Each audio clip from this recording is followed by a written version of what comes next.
Hey, what's going on, everybody? This is Tyrone back with Tech Life.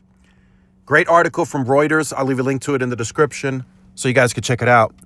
So I just finished the T-Mobile earnings call, and I wanted to talk about a few things in this video that I felt were overshadowed and not discussed during the earnings call. And one being the churn. The churn rate was the highest churn rate in the industry. It was not brought up during the call. T-Mobile came in at a 0.92%, higher than even Verizon. Verizon came in at 0.89. AT&T came in at 0.85. So T-Mobile had the highest churn in the industry, and it was completely overshadowed by the subscriber gains in Q4, by the strong premium demand, and then the uptake in guidance for 25. They just reported guidance at the Capital Markets Day, and they took that up for the year 2025. So all of that overshadowed the churn, but I wanted to emphasize that and bring that up in this video. So yes, T-Mobile had exceptional growth, even with the highest churn. They came in at 903,000, which beat estimates at 858. And they had great growth on the broadband side, which came in at, I think it was 428,000. So the premium plan, people continue to take it at 60%, which is a big deal for the ARPU and the financials overall.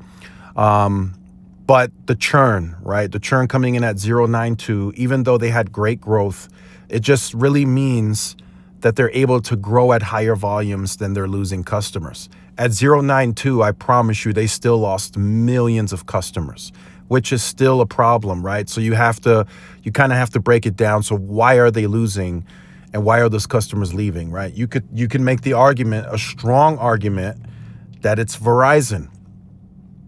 Verizon had a huge uptick in aggressiveness in the quarter. And they paid a ton of acquisition costs to get some of those customers. And then you can contribute AT&T as well into that, and then cable and some of the other players that T-Mobile is feeding into. So I felt that was overshadowed. Another thing that I'll make a separate video on, they're going to raise price. I mean, they made it as clear as it was so clear on the call. The only thing they didn't say is that we're going to increase price, right? They didn't verbally state that, but they said that we have older legacy plans that we're going to do something with. That's pretty much, that wasn't the exact quote, but that's what they pretty much said. So be on the lookout if you're on the legacy plan for a price increase. I would say probably in the second quarter. I don't think they do it in the first quarter, but I think they do that in the second quarter, early in the year, get that over with. And then they're going to, do business as usual. Also, another thing that I don't want people to get confused on is the Starlink situation. They're opening it up for beta. Then they're going to open it up for a wider audience. And then they're going to launch it commercially. I'll be very honest, and I don't quite know if it's the Go 5G Plus, but if you are not on T-Mobile's highest premium plan, Starlink will not be included for free. I want to make that clear. If you are on a lower plan, you will have to pay to get Starlink. It's going to be a la carte. I don't know the price or how much it'll be, but they're going to monetize. They made that very clear during the call. So I think if you're on the Go 5G Plus and the Go 5G Next, you should be okay. Maybe even Magenta Max. You should get it included at no additional cost. For sure, the Go 5G Next, right? There is no other higher plan to go into. So for sure, if you're on that plan, you will get it included at no additional cost. But everyone else that's lower, you will have to pay an additional cost to be a part of Starlink. And that's just what it is. They made that very clear during the call too.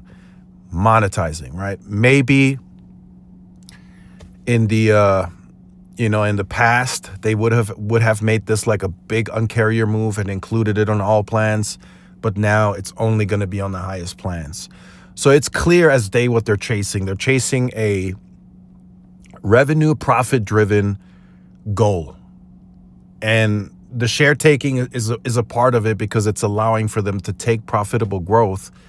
But they have more momentum to go, right? They're at, just again, comparatively speaking, all these businesses are not structured the same, right? We got to keep that in mind. T-Mobile to this day still does not have any wireline assets until they close those deals, but they came in at $21 billion of revenue.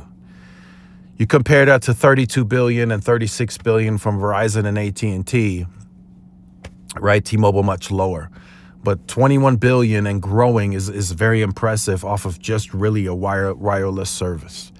So they still have room to grow there, and I think that's why T-Mobile is so attractive. They still have underpenetrated segments on wireless that they can grow into for years to come, and then they can still go big on wireline, which they don't really have anything in.